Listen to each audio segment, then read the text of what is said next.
昨天晚上发生在苗栗3义的铁路大车祸，经过铁路局的抢修之后，已经在今天下午3点正式通车。至于肇事原因，经过初步判断是大卡车违规在平交道上面倒车所致。铁路局并且指出，88名受伤的旅客将从优补偿，铁路局会负责到底。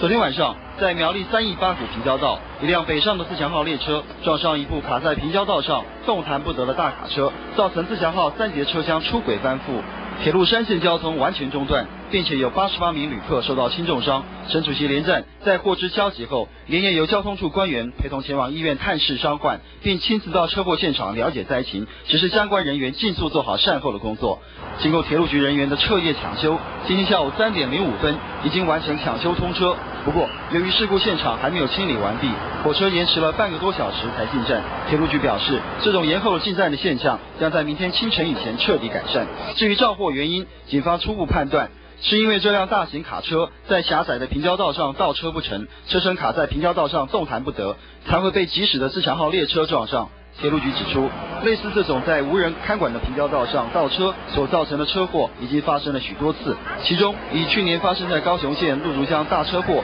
所造成的30几名乘客死亡的事故最叫人痛心。铁路局呼吁大型车驾驶经过平交道时一定要格外小心，而且平交道不能吊车。像今天这个时候，这个前面就弯道很弯的时候，驾驶很困难的时候，应该派一个人在前面做个略有管制一下，那就不会发生这种事情了。